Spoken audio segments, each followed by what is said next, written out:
Welcome to the fourth annual GlobalWE Student Alumni Roundtable to discuss the impact of COVID on women's empowerment.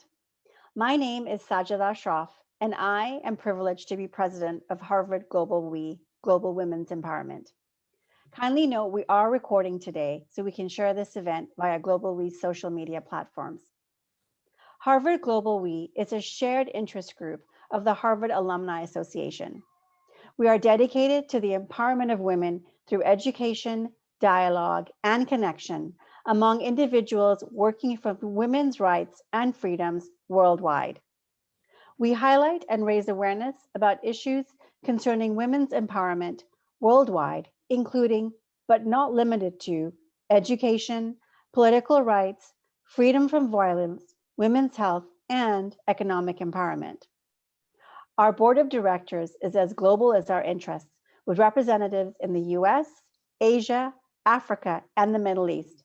In fact, I live in Dubai. Our programs chair, Arthi, lives in India.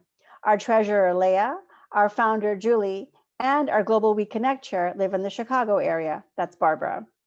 Lindsay, who is on our marketing team and also our moderator today, lives in Quincy, near Boston.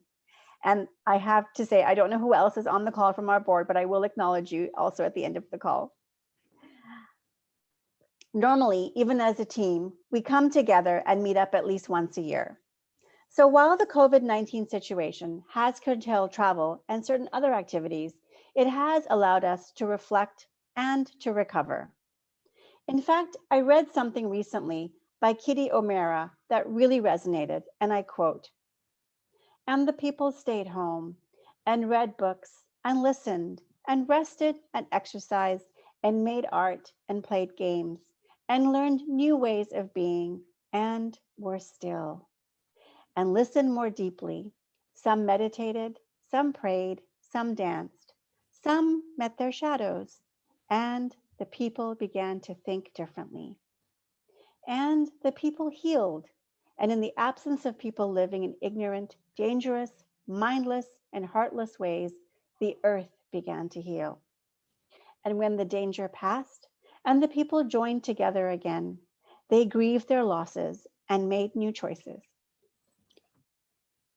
and dreamed new images and created new ways to live and heal the earth fully as they had been healed." End of quote. We hope that GlobalWE is one of your partners to help with the healing, connecting, and making new choices. We also welcome your engagement as a volunteer with GlobalWE. In fact, we currently have multiple openings, including essay contest manager, essay contest website, essay contest winners Facebook group, essay contest readers and graders, our programming team, our membership team, and also various openings on our marketing team, including social media, the website, graphic design, and newsletter design. I urge you to join us because we are a super fun bunch of folks to work with. And of course, as a 501c3, we welcome your support. Donations can be made by clicking on the Donate tab on our website at info@globalwe.org, where you can donate using a credit card or find the information for how to donate by check. Harvard GlobalWE welcomes all participants to this conversation. To be here is a step forward as women's empowerment is about not being silent. If each one of us can leave here with just one insight about issues surrounding how contexts such as COVID impact women's empowerment, we have indeed succeeded. If this event sparks conversations tomorrow with colleagues and classmates, we have again succeeded. If just 2 people connect today who will support our mission, we have succeeded. We are a global organization, and having this conversation would be a luxury to many women in different parts of the world. So we are grateful for this chance. We are also grateful to Harvard alumni for fashion, luxury, and retail, and Harvard W3D, Women in Defense, Diplomacy, and Development, who have collaborated with us this year. Our perspective today, and hopefully our discussions, will be framed from the women's empowerment paradigm. We ask that we all be respectful of one another's views. As mentioned, we are recording today and will post on the GlobalWE website. If anyone has a concern, please turn your camera off. Facilitators, moderators, and breakout group leaders will be leading the conversation. Our job is to ensure we have a fruitful discussion that touches the topics we have expressed an interest in discussing. This may mean that at times we need to move the conversation along. Please know that each one of you has important stories, views, and questions, and that if we interrupt and pivot, it is not personal or coming from any intent or disrespect. If we move on, it is so that we can make sure to discuss the main areas of interest. We also ask that we stay with the issues, with the topic of focus, and don't digress into politics, as tempting as it may be. As a group, we believe that women's rights are human rights and are not owned by one political ideology or party. Normally, we would have this event on campus with coffee and cookies and sometimes even pizza and lots of pictures and lots of hugs. But in this case, it's all virtual. So let's take a quick moment to take a screenshot. So please turn your cameras on if you are comfortable having your picture shared via GlobalWE social media. And I will ask Arthi and Leah, please, to take some screenshots. Let us know when you're ready.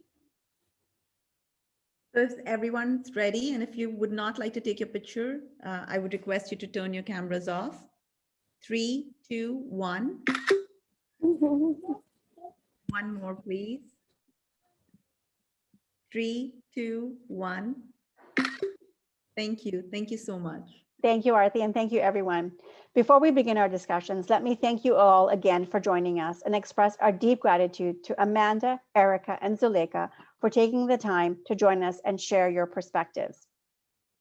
I would now like to introduce Lindsay Laguna, who will be our moderator for our 4th annual GlobalWE Student Alumni Roundtable.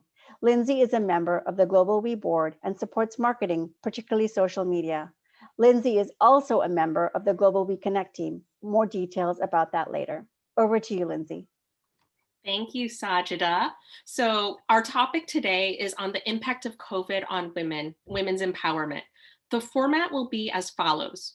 30 minutes in this main room for the panel discussion with our 3 panelists, 20 minutes in breakout rooms with facilitated discussions and time for Q&A, 10 minutes back in the main room to summarize the breakout room discussions and share final thoughts.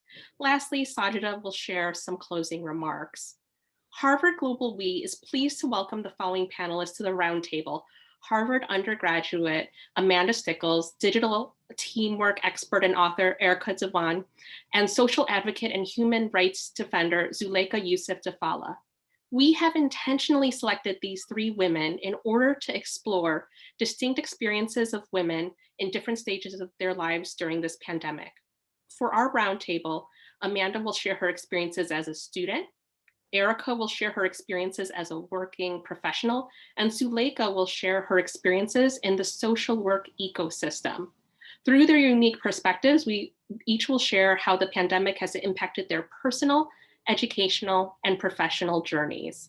So now let's transition to this panel discussion. I want to give all 3 of the panelists an opportunity to give a brief 1 to 2 minute introduction of who you are, what you do for a living or what you study, and other details you would like to share for your life. So let's go in this order of Amanda, Erika, and then Zuleika. So we'll start with you, Amanda. Hi, everybody. First, thank you so much for having me here. It really is an honor. As Lindsay said, I'm a student here at Harvard College. I'm a first year. I'm originally from the Chicago area, but I am currently living in Boston in an off-campus apartment. Last campus, I was able to live on campus. I am undecided as for major, but leaning towards psychology, and I am involved in the undergraduate chapter of GlobalWE. Thanks, Amanda. Hello, everyone. My name is Erika Dewan.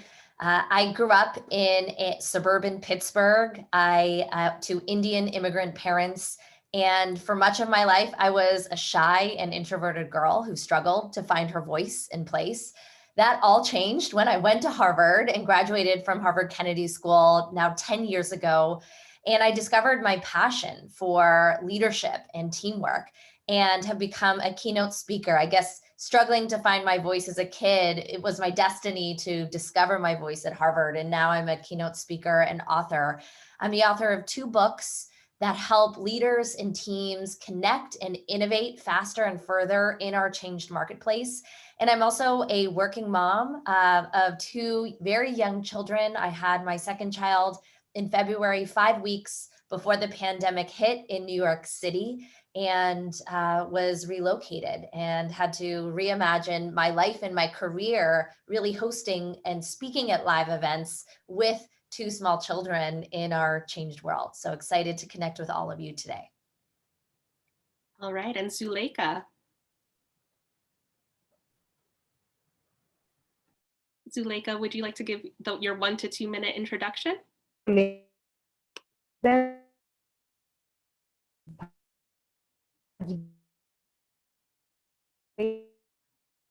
Student and Erika, journalist.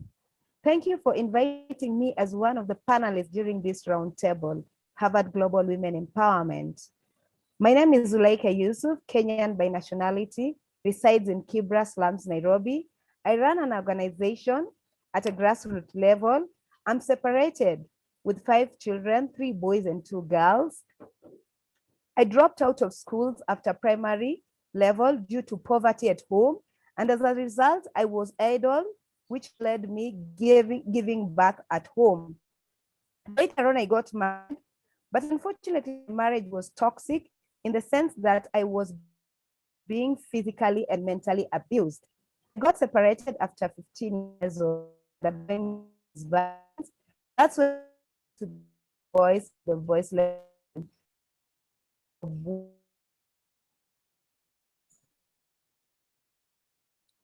Thank you. Thank you to all 3 of you for giving more information on your background. And so now I'm going to transition to asking each and every one of you some individual questions. So we're going to start with Amanda. How have your experiences as a student compared with the experiences of other students? Yeah, so as everyone may know, like we're all online for classes, so we're all just kind of doing school from Zoom mainly. Specifically, my experience as a first year has been pretty interesting. So they allowed first years to live on campus for a first semester in order to get everyone situated with the area and kind of somewhat build a community. However, there were a lot of restrictions, so no one allowed in your dorm other than you and your roommates. Even gatherings outside were limited in number at some point.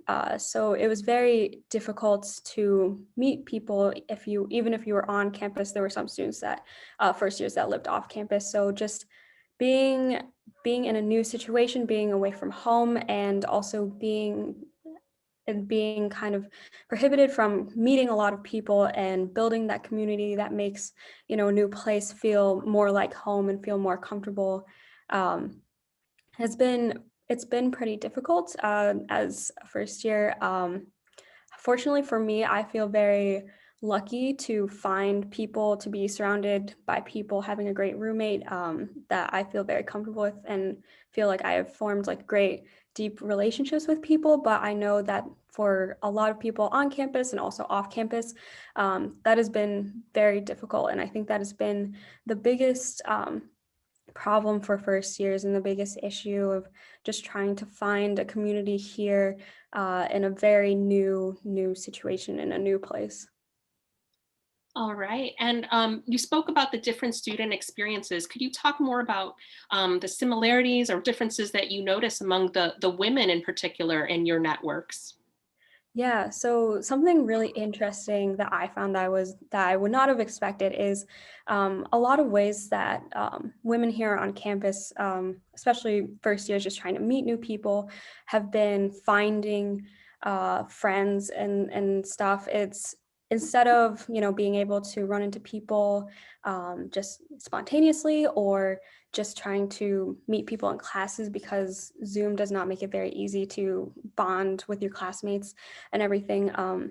a lot of women have been reaching out to people on Instagram or Facebook or just through different like social media networks, just people that they've never talked to before and who just they think sound cool or look cool or think that they would become good friends with, and really just like putting themselves out there and reaching out, and that's been really interesting for someone like me. I'm more on the shy side, so that has been really. I haven't done that personally, but I luckily have had friends that have kind of done that for me and kind of like grabbed a bunch of people to, just form a community.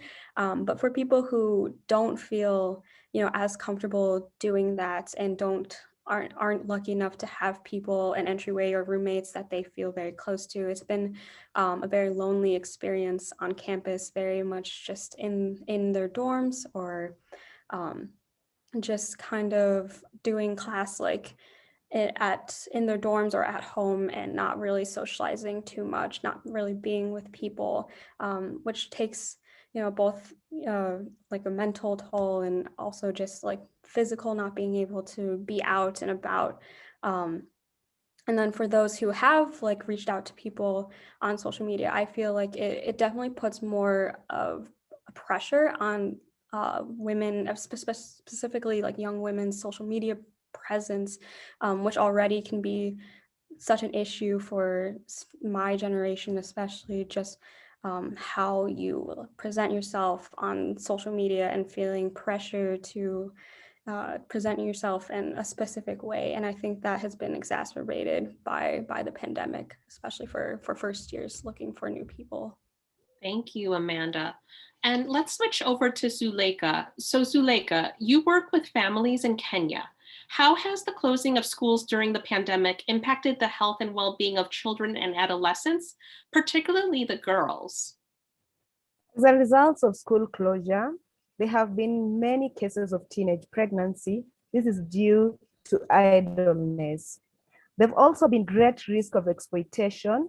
Getting access and drugs in slums is very easy.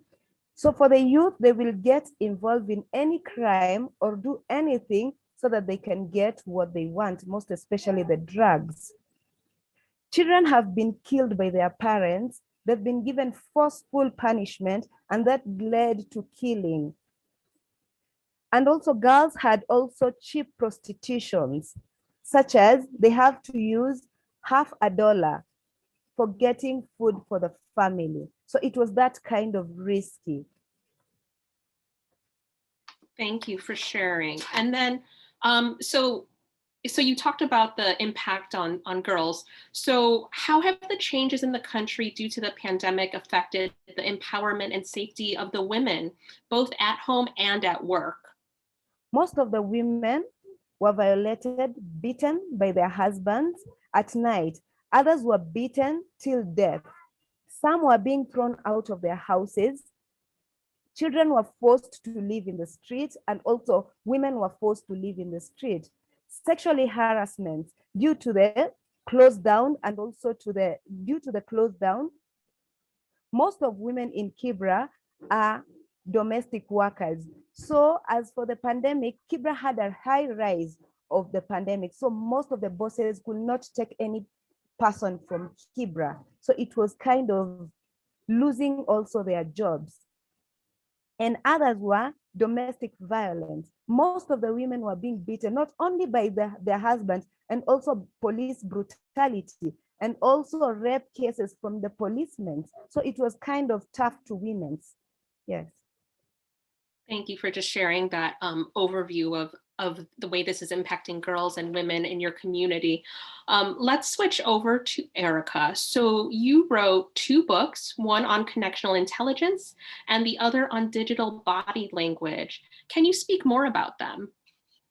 Absolutely. And I just want to echo and thank Zuleika for sharing some of the challenges that women are facing around the world.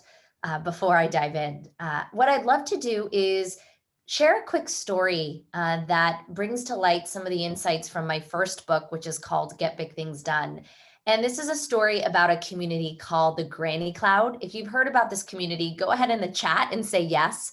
The Granny Cloud is a community of thousands of grandmothers around the world who connect on video Skype with children across India to help them through online learning practice their coursework in their English.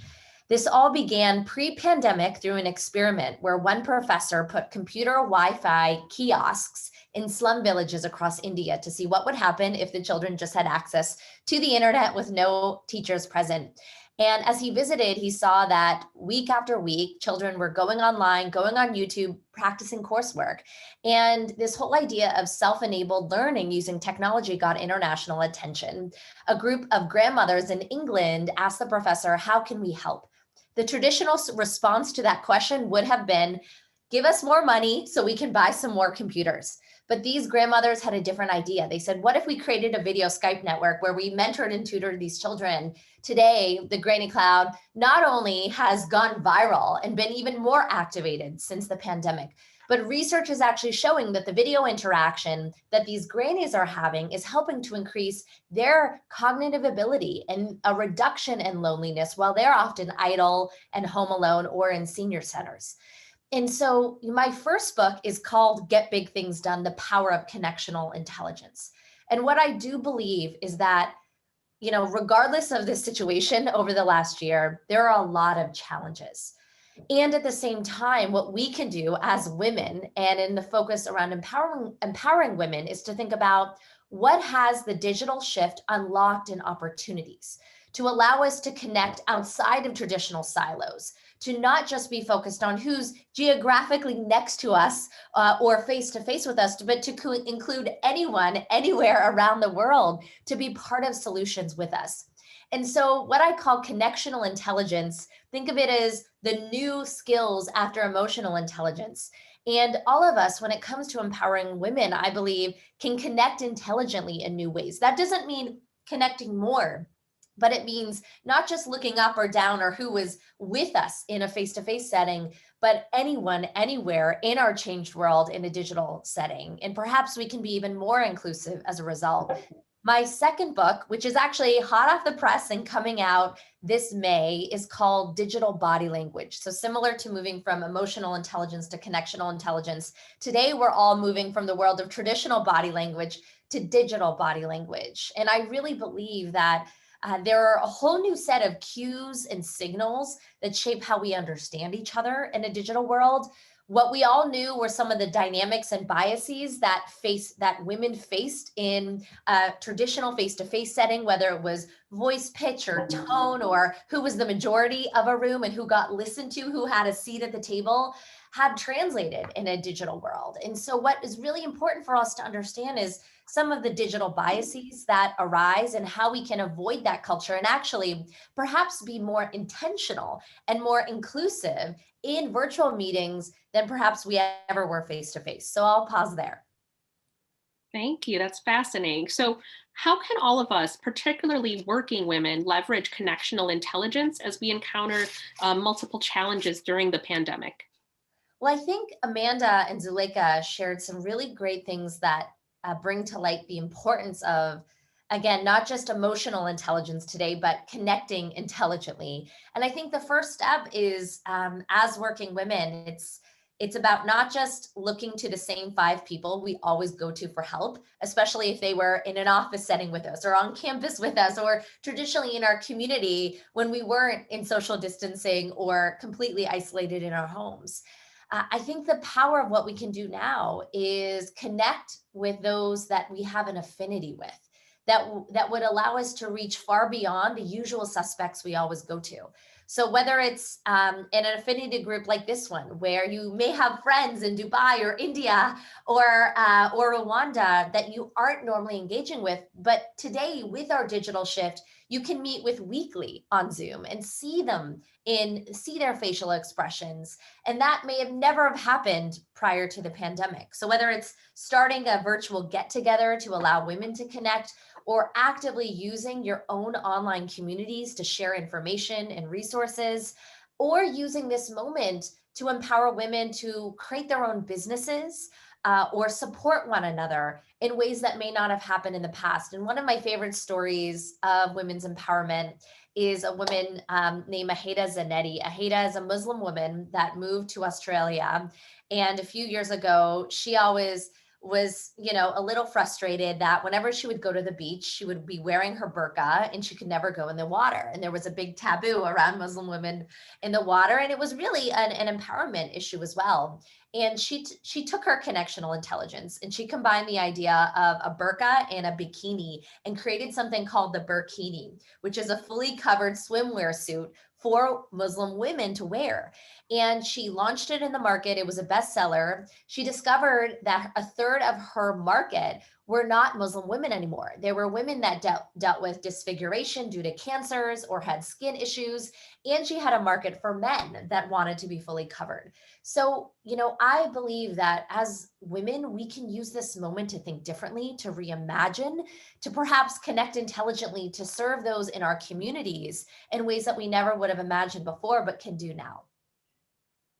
Thank you all for sharing your respective perspectives. So next we'll talk, so everyone's talked to some extent about some of the challenges you've encountered. So I'm going to ask you all to answer this twofold question. Just what have you found to be the greatest challenges during this time for you? And also, how have each of you adapted to those challenges? So we can go Zuleika, then Amanda, then Erika. So Zuleika, we'll start with you. Thank you, Lindsay. It was not easy adapting the life of COVID-19. And the challenge was we had curfews and we also had the lockdowns. So you could not go, as for my work as a social worker, I have to go house to house. So for that time, or for this time still with COVID-19, it is not easy, even meeting someone, because no one trusts anybody, especially in Kibra, we are a congested area. And also we share a lot of things together. So it is not easy for someone to trust you that you're coming in her house or his house just to talk about something like sexual and gender-based violence. So it was kind of a bit hard on our side, most especially us women who are working on the ground, just to find other women. So it was not easy. It was kind of challenging. And also another thing is that don't forget that it was also curfew. So you could beat the time of curfew while maybe you're somewhere under down there. Because when you're in Kibra, there are very places that you cannot even reach at the town in a minute. So let me tell you one thing, you're down there and you're thinking of the curfew. So it was also tough and also confusing to us. Thank you. And we'll switch over to Amanda. So what have been your greatest challenges and how have you adapted in the process? Yeah, so I think I kind of touched on this already, but definitely for first years, like the social aspect of just being in a new place and feeling as if that you're not really like in this place and feel like this is, your new home, and it just makes the adjustment process to college in general just so difficult. Like I've had friends who didn't feel like they found a good social network and had good friends and were just very, very alone on campus, very just homesick all the time, very excited to just go home and stayed home for this second semester because they just didn't feel like their experience on campus was enjoyable at all whatsoever. And then on top of that, just academics online has been pretty just difficult being on Zoom. Again, with like the social, like academics are like supposed to be a time that you're supposed to be with people and surrounded by people who share the same interests as you and help you figure things out or help you just get excited, just get excited about what you're learning and get excited about like your position and where we are and figuring things out. And I know like even for other students in different time zones, international students, it's been very difficult. Some classes are very accommodating to different time zones, but other classes are not. And I know there were some students from Australia in my class who their day started at like 2 a.m. and then ended at 8 a.m. And basically forced to be nocturnal for the whole semester, which I just cannot imagine having to do that. in terms of adjustment, I think it's just for students, it's just a matter of like getting through it, just getting up and going to your class and just having to keep on keeping on because there's no other choice. However, like I don't feel like anyone's really fully adjusted to this new situation. I don't think anyone's in a position where they feel like they could, be doing this for a really long time. Even students have said if we are online for fall semester next year, that they would, take a gap year, take a gap semester, just because Zoom classes are so difficult to just pay attention and so draining to just be on the computer for 3 to 8 hours a day. For me specifically, I feel very lucky because there's not a lot of people, a lot of like social opportunities. It has forced me to like build stronger connections with the ones that I have made, and I feel much closer to the people around me than I think I would have in a normal year. So I'm very thankful for that. All right. And then last but not least, Erica, could you share your greatest challenges and how you've adapted to them? My greatest challenge was definitely personal. So, having a newborn, basically coming back from the hospital in the city of New York, right when COVID hit, was a complete turnaround. I thought I was going to get my life back and heal. And instead, we were in quarantine. And because New York City was so scary at that time, my family relocated to Pennsylvania, where my parents live. And for me, actually, going home to my parents' house didn't feel safe, but it felt like a must in a crisis in New York City. My mother struggles with schizophrenia and paranoia, and being in quarantine with my parents and with two infants. I had an infant and a toddler with also, a husband who wasn't so happy about being with his in-laws. It was really hard. And I like to say that I was tested. And we had great fortune. We had income to be able to get food and enough space. But I think that the biggest challenge for me was to focus on what I could control versus what I couldn't. And I think beyond just the isolation and loneliness, the mental health dynamics of this crisis have been astronomical for families and women, and those that have never had to be in quarantine or anything like this before. And so I think my biggest lesson is to really try to stay focused on what I can do and practice daily gratitude and release what I can't. Wow. Um, and before I move on to the last question of this section of the roundtable, I just want to really express my gratitude to all three of you, Amanda, Erika, Zuleika, for just being so candid and open about your experiences. I mean, you're all in different locations, have different lifestyles, different stages of life, but a lot of what you all are saying really resonates. And so before we transition into the breakout rooms, I want us to explicitly discuss opportunities, and some of you have already alluded to this. As Sajida likes to point out, for some people, the pandemic has not been all challenging. Some people have found a silver lining or upsides. Have you found any upsides, such as an opportunity for growth and empowerment during this pandemic? So this could be something you experienced in your own life or you have observed in the lives of others. And if so, what have those opportunities been? So we can go in the order of Amanda, Zuleika, and then Erika. So Amanda, we'll start with you. Yeah, so kind of what I already said, just being able to like build these very strong relationships, which I feel is not something that a lot of first years get the opportunity to do. Just from what I hear, your first year of college is very crazy, very busy, like running around, meeting a bunch of different people. But without that, I have really found, I think, a good group of people. And has given me really, really amazing friends and has made me like very, very happy. where I am, but I also know that a lot of people have not had that experience. So I feel in my position just very grateful and very, very blessed to be where I'm at right now. Thank you. Zuleika, what would you like to say about if there's been any silver linings or opportunities in this pandemic? And for me, I'd love to say I didn't have time with my kids. But during this pandemic, the schools were closed and there were no jobs. So we had to stay at home. And that is when I used to know my kids and I used to know their problems. And sometimes we could sit down and talk about our problems. So it was like another way of bringing us as a family together and also meeting my friends, because most of the time you could call your friend and that friend of yours will tell you that I am busy, I'm at work, but now we are all at home. There's no work, there's no what. So we had time to mingle around and also talk about our problems together. Yes.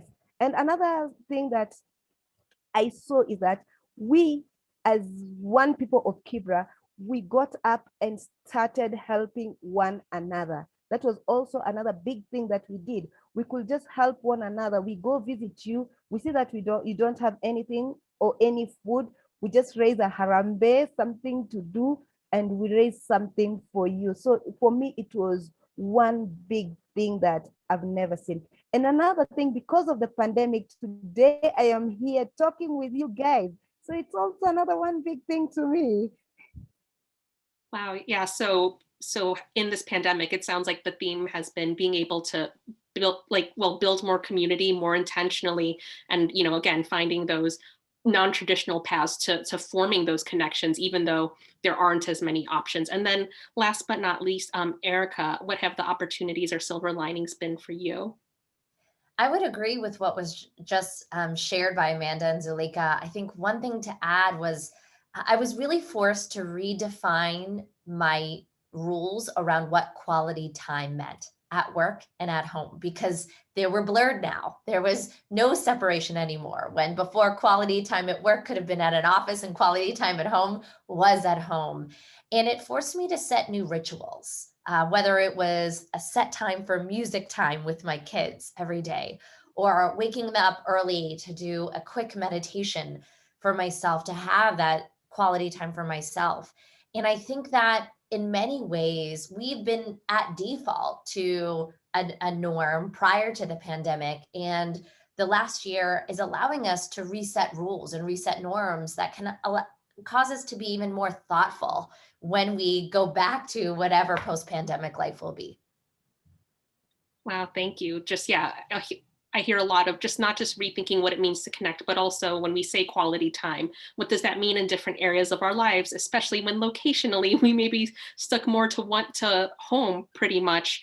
Thank you all again for sharing your stories. And I'm sure like others, I'm very eager to have more dialogue in the breakout rooms. So I will transition over to Arti Gupta, our programs chair. Thank you, Lindsay, and our fabulous panelists, Amanda, Erika, and Zuleika, for sharing, this wonderful discussion and having this wonderful discussion. It was so nice to hear each one of your perspectives on how COVID impacted you. We will now transition to the breakout rooms, where you will also have the opportunity to ask questions to our panelists. Kindly select the breakout rooms based on the discussions you will take further. So we have 3 breakout rooms: the student experience, the working professional experience, and the social work ecosystem experience. So I'm just opening the breakout room, and you're free to choose which breakout room you would like to be a part of.